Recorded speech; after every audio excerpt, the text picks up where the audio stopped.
جو اپنوں سے دلیل مانگتا ہے نا وہ اپنا ہوتا ہی نہیں. اپنوں سے دلیل مانگ لی اس نے،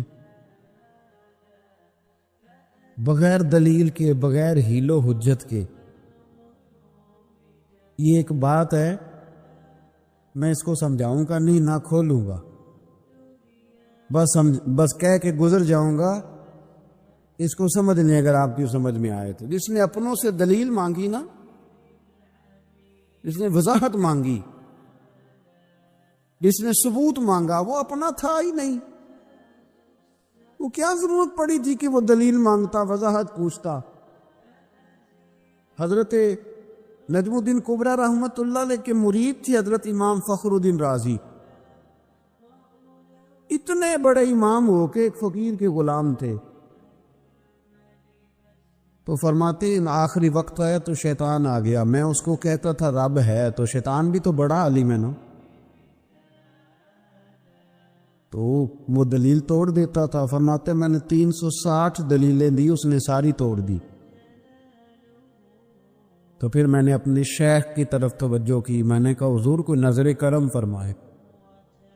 تو شیخ نجم الدین کبریٰ فرمانے لگے اس بے ایمان کو کہہ دے میں اپنے رب کو بغیر کسی دلیل کے رب مانتا ہوں،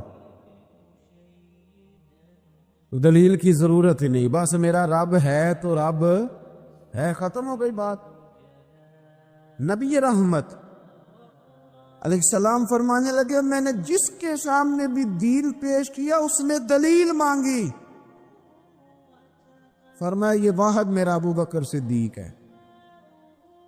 میں نے اسے کہا ہے کلمہ پڑھ لو، اس نے دلیل مانگی نہیں، فوراً ہی کلمہ پڑھ کے مسلمان ہو گیا. کوئی دلیل نہیں، کوئی معجزہ نہیں، کوئی طلب نہیں، کوئی شے نہیں. ساری زندگی مطمئن ہی نہیں ہو پائے لوگ، ساری زندگی اطمینان ہی نہیں ہو سکا.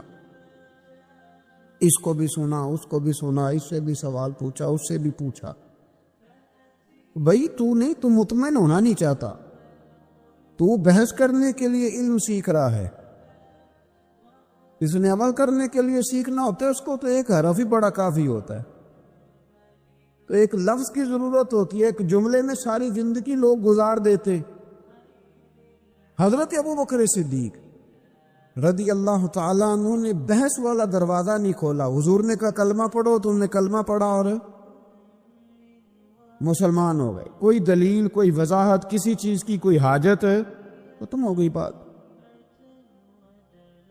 اصل مسئلہ پتہ کیا ہے، جو لوگ سوچ سمجھ کے چلتے ہیں نا، تو سوچ کتنی ہے انسان کی، وہ کتنا کام دے. یہ جو وارفتگی ہوتی ہے نا، یہ جو محبت ہوتی ہے، یہ جو پیار ہوتا ہے، یہ زندگی کو آسان کر دیتا ہے. سوچنے سمجھنے کے دائروں سے آدمی نکل جاتا ہے. اس کا کام وہ کہتا ہے کہ میں نے سوچنا نہیں، میں نے ماننا ہے. میں نے رب رسول کی ذات کے بارے میں سوچنا نہیں، میں نے ماننا ہے. تو ماننے والے لوگ جو ہوتے ہیں وہ فائدے میں ہوتے ہیں. تو عمل کر رہے ہیں، بات مانی، عمل کیا. عقل کا بے شمار اور بے دریغ استعمال، اپنی چھوٹی عقل سے بڑے مسئلے حل کرنے کی کوشش کرنا، انسان کو نقصان دیتا ہے. بہت ساری جگہوں پہ وہ الجھ جاتا ہے. ہر جگہ عقل استعمال کرنا، لیکن رب رسول کے معاملے میں نہ استعمال کر، ورنہ نقصان ہو. عقل چھوٹی ہے اور اللہ رسول کی ذات بڑی ہے. کبھی بھی اس دائرے میں بند کرنے کی کوشش نہ کرنا. جناب ابو بکر صدیق رضی اللہ تعالیٰ عنہ ہر معاملے میں، ہر معاملے. ایک حدیث بخاری کی، شاید میں نے پہلے بھی عرض کی تھی، لیکن چونکہ وہ عنوان کے لحاظ سے ایک بہت بڑی دلیل ہے، دوبارہ عرض کرتا ہوں. نبی پاک علیہ السلام نے 1500 کے قریب صحابہ سے فرمایا تھا کہ چلو عمرہ کرنے چلیں. 1500 کے قریب صحابہ تھے. حضور نے فرمایا احرام باندھ ہو گئی، عمرہ کرنا ہے. حدیبیہ کے مقام پہ گئے تو قریش مکہ نے روک لیا، نہیں کرنے دیں گے. جب بات بہت آگے بڑھی تو پھر شرطیں لکھی گئی. شرطیں بڑی سخت ہیں کہ جو مسلمان مکے سے مدینے آئے گا، مدینے والے واپس کریں گے، اور اگر کوئی مسلمان مدینے سے مکے چلا گیا تو مکے والے واپس نہیں کریں گے، ہم ان کے لوگ دیں گے، وہ ہمارا بندہ دیں گے نہیں۔ یہ شرطیں تھی، صحابہ پریشان تھے۔ اب جب شرطیں طے ہو گئیں، شرطیں بھی سخت ہیں، نبی کریم علیہ السلام نے فرمایا بھی احرام کھول دو، فلائٹ کل نہیں جانی، پرسوں نہیں جانی، یعنی ہم اس سفر میں عمرہ کر ہی نہیں رہے، احرام کھول دو۔ تو امام زرقانی کہتے ہیں سب لوگ پریشان تھے، سب سے پہلے حضرت ابو بکر صدیق اٹھے، سب سے پہلے اٹھے، اٹھ کے احرام کھولا۔ ایک شخص نے کہا آپ کو بڑی جلدی ہے، تو آپ فرمانے لگے جلدی والی بات ہی کوئی نہیں، حضور کے کہنے پر باندھا تھا، نبی پاک کے کہنے پر کھول دیا ہے، ختم ہو گئی بات۔ حضور نے فرمایا باندھ لو تو ہم نے باندھ لیا، حضور نے کہا کھول دو تو ہم نے کھول دی، جلدی والی کیا بات ہو۔ صحیح بخاری کے لفظ ہیں، حضرت عمر کہتے ہیں کہ میری سمجھ میں بات نہیں آتی تھی، دب کے صلح کیوں کریں، ہم تو 313 تھے، تو ہم نے بدر میں ان کو بھگا دیا تھا، اب تو ہم 1500 ہیں، تو ہم ان سے قتال کریں گے، لڑائی کریں گے، جنگ ہوگی۔ حضرت عمر فاروق رضی اللہ تعالیٰ عنہ فرماتے ہیں حضور نے شرطیں طے کر لیں، بات لکھی گئی، میں نبی پاک کے حجرے میں داخل ہوا، خیمہ لگا ہوا تھا، میں نے جاتے ہی اپنے جذبہ جہاد کا اظہار کیا اور بڑے جلال میں، یا رسول اللہ آپ سچے رسول ہیں؟ بالکل سچا ہوں، قرآن سچا ہے، بالکل سچا ہے، اسلام سچا ہے، بالکل سچا ہے، حضور ہم دب کے صلح کیوں کریں؟ نبی کریم علیہ السلام نے فرمایا عمر تجھے تیری ماں روئے، میں اللہ کا رسول ہوں، میں وہی کہتا ہوں جو میرا رب مجھے حکم ارشاد فرماتا ہے۔ کہتے میں نے فوراً عرض کی یا رسول اللہ صلی اللہ علیہ وسلم، آپ نے فرمایا نہیں تھا کہ عمرہ کریں گے؟ تو حضور نے فرمایا کہا تھا عمرہ کریں گے، یہ تو نہیں کہا تھا کہ اسی سال ہی کریں گے، کریں گے تو کریں گے۔ جناب عمر کہتے ہیں میں واپس تو آ گیا، پر وہ میرے اندر جو جذبہ جہاد تھا ابھی ٹھنڈا نہیں ہوا۔ چند قدموں کے فاصلے پہ ابو بکر صدیق کا خیمہ تھا، کہتے میں ان کے خیمے میں جھک گیا، وہی سوال میں نے دہرائے، وہی میں نے کہا عمر ابو بکر یہ سچے رسول ہیں؟ کہا بالکل سچے ہیں، قرآن سچا ہے، سچا ہے، اسلام سچا ہے، سچا ہے، تو پھر ہم دب کے صلح کیوں کریں؟ جناب عمر فرماتے ہیں میں قربان جاؤں ابو بکر کے لفظوں میں بھی فرق کوئی نہیں آیا، حروف بھی اتنے ہی جتنے نبی کریم نے ادا کیے تھے۔ حضرت ابو بکر فرمانے لگے عمر تجھے تیری ماں روئے، وہ اللہ کے رسول ہیں، مرضی سے بات نہیں کرتے، وہی کہتے ہیں جو رب انہیں حکم ارشاد فرماتا ہے، بئی نہیں وہی لفظ۔ فرماتے میں نے فوراً کہا، میں نے کہا ابو بکر حضور نے فرمایا نہیں تھا کہ عمرہ کریں گے؟ تو کہتے ہیں وہی لفظ، وہی حرف، وہی انداز، وہی طریقہ، وہی سلیقہ، وہی انداز تکلم، بالکل حضور کی اتباع میں اسی انداز میں فرمانے لگے عمر حضور نے فرمایا تھا عمرہ کریں گے، یہ تو نہیں فرمایا تھا کہ اسی سال ہی کریں گے، کریں گے تو انشاءاللہ کریں گے۔ فرماتے ہیں میں واپس آ کے بیٹھا تو حضرت عمر کہتے ہیں جب میرا غصہ اترا نا تو پھر میرے اندر سے آواز آئی کہ عمر ذرا غور تو کر، تو ابو بکر کے ایمان تک کبھی نہیں پہنچ سکتا، اس تک تیری رسائی نہیں ہو سکتی۔ میرے بھائی اتنی بحثیں ہیں ہمارے زمانے میں، اتنا الجھاؤ ہے، اتنا الجھاؤ ہے، یعنی ہر بندہ رائے کا اظہار کرنا ضروری سمجھتا ہے،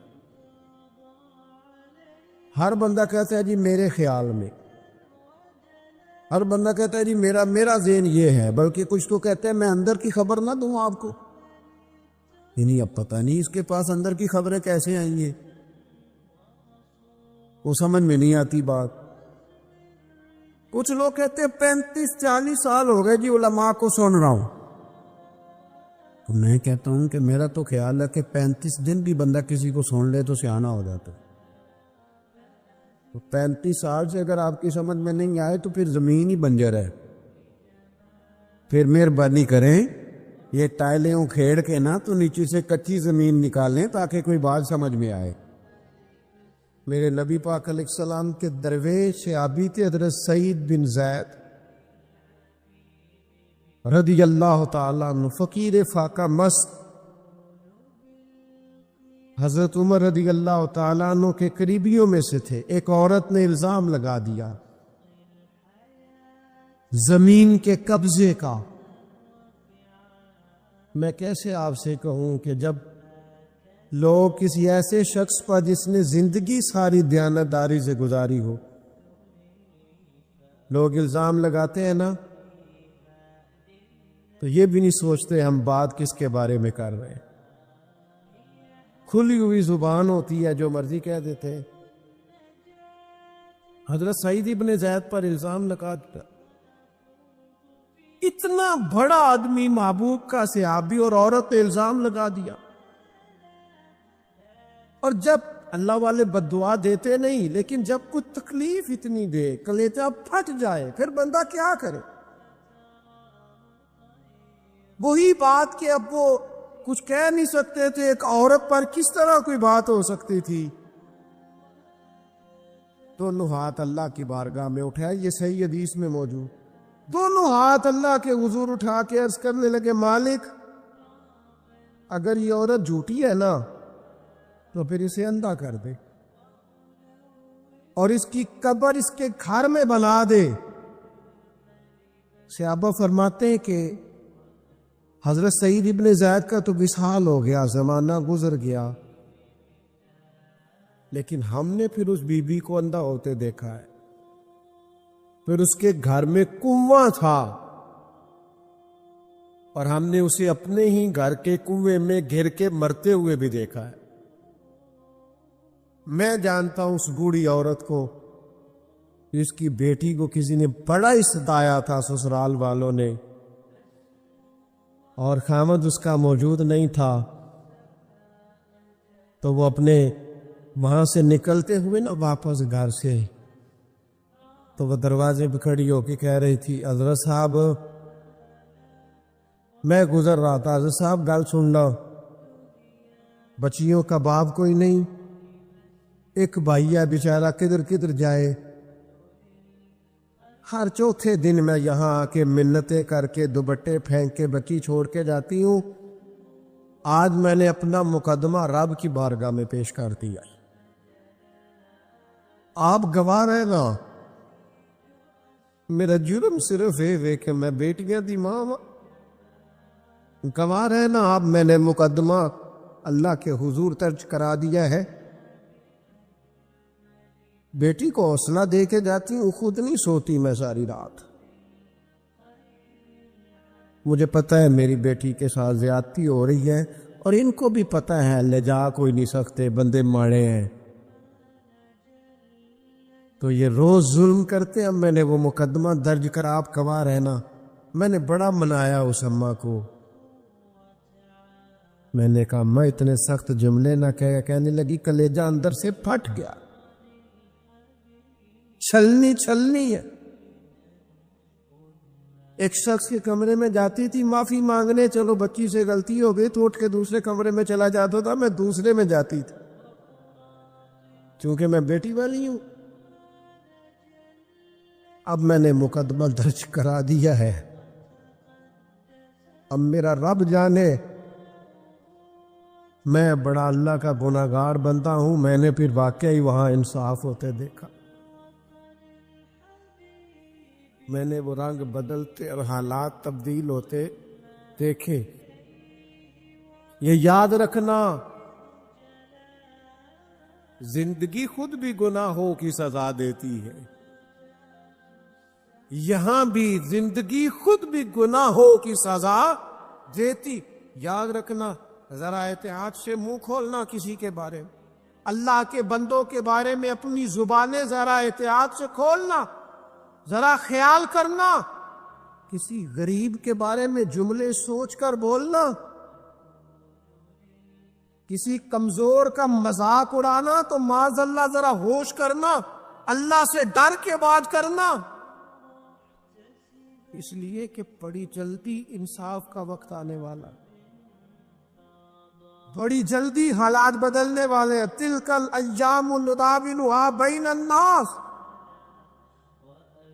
اللہ لوگوں کے درمیان دن بدل دیا کرتا ہے، پھر لوگوں کو جگہ نہیں ملتی چھپنے کی، رخ چھپانے کی۔ کسی کو اتنا نہ ستاؤ کہ وہ بیچارہ خود کچھ نہ کر سکے اور اللہ کے حضور تمہاری شکایت کرے، بچو۔ میں نے بہت پرانا ایک جملہ کہا تھا، پھر کہتا ہوں، غریبوں کی بد دعائیں دن میں نہیں ستاتی، غریبوں کی بد دعائیں رات کو ستاتی۔ جب اے سی پورا لگا ہو، گھر پورا بہترین بنا ہو اور نیند نہ آئے اور اپنے ہی گھر سے خوف آئے اور اپنے ہی مقام سے بندہ بے چین ہو کے اٹھے اور کبھی چھت پہ اور کبھی نیچے اور پتہ نہیں مجھے کیا اور پتہ نہیں مجھے کیا ہے، تو پھر وہ استغفار کرے، پھر وہ جس کو ستایا اس سے معافی مانگے، پھر جس کا دل توڑا ہے اس سے جا کے اللہ کی رضا کے لیے معافی مانگ کے آئے، اس لیے کہ کچھ سکون ایسے ہیں جو صرف معافیوں سے ملتے ہیں۔ نبی پاک رحمت للعالمین ہے، لیکن جب حضور گزرے نا ایک دن طواف بیت اللہ شریف کر کے، تو کفار نے پھبتیاں کسی، بار بار بلا بلا کا، ایک طواف بھی حضور نے کر لیا، دوسرا بھی کر لیا، تیسرا بھی، اور پھر انہیں اوجڑیاں ڈالی، کئی تکلیفیں دی، تو اس وقت حضور نے پھر دعا کی تھی، اے اللہ گن لے ان لوگوں کو، گن مالک ان بندوں کو، یہ اتنی تکلیف دیتے ہیں۔ حضرت صدیق اکبر فرماتے ہیں، وہ جن کے لیے محبوب نے اس دن دعا کی تھی وہ چن چن کے بدر میں قتل ہوئے، سارے گن گن کے وہ لوگ قتل ہوئے۔ کیوں ہم کسی کو اتنا ستائیں کہ اس کے منہ سے پھر ایسے جملے نکلے جو ہم سے سنبھالے نہ جا سکے۔ حضرت سعد بن ابی وقاص، بخاری مسلم دونوں میں حدیث، حضرت عمر نے انہیں کوفے کا گورنر بنایا تھا، حاکم بنایا تھا۔ کچھ لوگ حسد کی وجہ سے نیک لوگوں پر تنقید کرتے، اپنے ذاتی حسد کی وجہ سے اللہ کے بندوں کو ستاتے، پھبتیاں کستے، زبانیں کھولتے، اور آپ فرماتا ہے جس نے میرے ولی سے دشمنی کی میرا اعلان جنگ ہے۔ حضرت فاروق اعظم رضی اللہ تعالیٰ عنہ نے حضرت سعد بن ابی وقاص کو حاکم بنایا کوفے کا، تو کچھ لوگوں نے شکایتیں کی، تو حضرت عمر نے کہا جاؤ پتہ کرو جا کے معلومات کی، تو ہر بندہ کہنے لگا اتنا اعلیٰ تو بندہ ہو ہی نہیں سکتا جتنے حضرت سعد بن ابی وقاص ہے۔ ایک بندہ کھڑا ہوا، صرف ایک، وہ کہنے لگا نہ تو یہ جہاد میں جاتے ہیں، نہ مال غنیمت صحیح تقسیم کرتے ہیں، نہ یہ عدل و انصاف کرتے۔ تین شکایتیں اس نے لگائیں۔ حضرت سعد بن ابی وقاص چونکہ زندگی ساری محنت کی تھی، جہاد کیا تھا، ساری زندگی انصاف میں گزاری تھی، دل ٹوٹ گیا، اللہ کی بارگاہ میں عرض کرنے لگے مالک اگر یہ ریاکاری کے لیے کہہ رہا ہے نا، یہ باتیں جھوٹ بول رہا ہے، تو پھر اس نے تین الزام لگائے ہیں، تو میں تین دعائیں کرتا ہوں، اس بندے کی عمر لمبی کر دے، اس کا فاقہ بڑھا دے، اور اسے فتنوں میں مبتلا کرنا میرے مالک۔ یہ دعا نکلی حضرت سعد بن ابی وقاص کی زبان سے۔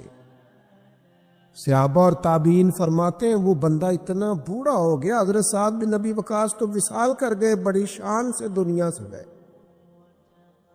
لیکن وہ اتنا بوڑھا ہو گیا کہ اس کی بھویں جھک گئی تھی، اور فاقے کا یہ عالم تھا کہ فاقہ ختم ہی نہیں ہوتا تھا، اور فتنوں کا یہ حال تھا کہ بڑھاپے میں بھی معاذ اللہ چوکوں میں کھڑی عورتوں کو چھیڑ دیتا تھا، اور لوگ جوتے مارتے، تکلیف دیتے، تو کہتا تھا لوگوں میں کیا کروں، مجھے حضرت سعد بن ابی وقاص کی بد دعا لگ گئی، میں نے ان کو ستایا، دل توڑا، اذیت دی، کیوں ہم اس طرح کے لفظ کہیں؟ حضور فرماتے ہیں اللہ کے کچھ بندے ہیں اگر وہ قسم کھا کے کہیں نا یا اللہ ایسا کر دے، یہ بخاری مسلم دونوں میں موجود ہے، وہ قسم کھا کے کہے نا لو اقسم علی اللہ لابرہ، وہ اگر قسم کھائے تو رب ان کی قسم بھی پوری فرما دیا کرتا۔ او میرے بھائی، محبت کے لیے دل ڈھونڈ کوئی ٹوٹنے والا، کوئی جگہ ایسی تلاش کر جہاں سے دعا مل جائے، جہاں سے کرم ہو جائے، جہاں سے عطا ہو جائے، جہاں سے اللہ کا فضل ہو جائے۔ اور پھر ہمیں بھی چاہیے ہم دعائیں دیتے رہیں، ماں باپ کو چاہیے اولاد کو دعائیں دیتے رہیں، اساتذہ کو چاہیے شاگردوں کو دعائیں دیتے رہیں، مشائخ کو چاہیے عقیدت مندوں کو دعائیں دیتے رہیں، بہن بھائیوں کو چاہیے ایک دوسرے کو دعائیں۔ چلے آپ آمین کہے، اب آپ نے انکار نہیں کہ سارے دعا مانگے یا اللہ ہمارے بھائیوں کو ہم سے زیادہ عطا فرما، یا اللہ بھائی کو ہم سے، یا اللہ بھتیجوں کو زیادہ عطا فرما، بانجوں کو زیادہ عطا فرما، اللہ محلے داروں کو زیادہ عطا فرما، پڑوسیوں کو زیادہ عطا فرما۔ یہ مانگو نا دعائیں، اس میں بھلا ہے، اس میں نفع ہے۔ اب جنہوں نے پریشان ہو کے آمین کا ہے وہ خوش ہو جائیں گے۔ نبی پاک علیہ السلام نے فرمایا جو دعا تو کسی کے لیے مانگتا ہے اللہ پہلے تیرے حق میں قبول فرماتا۔ کل رشتہ داروں کو، اہل قریش کو کہ میں اللہ کا رسول ہوں تو کون کون میرے ساتھ چلے گا؟ کھانا کھانے سارے آ گئے، جب کہا نا تعاون کون کرے گا تو سب چپ کر گئے، جب کہا نا میں اللہ کا رسول ہوں تو پیچھے کون چلے گا؟ آگے لگ کے چلنا بھی آسان ہوتا ہے، ساتھ مل کے چلنا بھی آسان ہوتا ہے، مشکل ہوتا ہے پیچھے پیچھے چلنا، وہ مشکل ہوتا ہے، وہ نہیں لوگ چل پاتے۔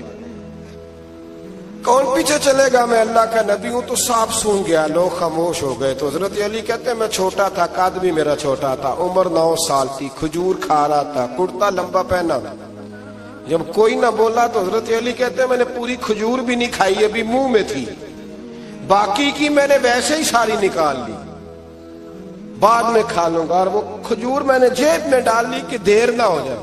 اور آپ فرماتے ہیں میں پنجوں کے بل کھڑا ہو گیا اور میں نے دونوں بازو کھڑے کر کے کہا یا رسول اللہ یہ نہیں نہ بولتے، ابو لہب، عتبہ، عتیبہ، شعبہ، ابو سفیان نہیں نہ بولتے تو نہ بولے، حضور آپ پریشان نہ ہو، انا حافظوں کا یا رسول اللہ، انا ناصروں کا یا رسول اللہ، حضور میں ہر دشمن کے مقابلے میں آپ کی حفاظت کروں گا، دین کے ہر کام میں آپ کی مدد کروں گا۔ کہاں حضرت علی نے دوستی لگائی، کہاں 9 سال کی عمر میں، کہاں دوستی، پانی پرن سہیلیاں، رنگا رنگ کڑے پر پریا اس دا جانیے جس دا، تو حضور میں اور پھر حضرت علی ہر میدان میں آپ کو نظر آئیں گے، ہر بدر میں بھی مولا علی، احد میں بھی مولا علی، خندق میں بھی مولا علی، خیبر والے دن آنکھیں دکھتی تھی پر میرے حبیب نے فرمایا اسے بلاؤ، جھنڈا بھی اسے ہی دینا ہے اور فتح بھی اللہ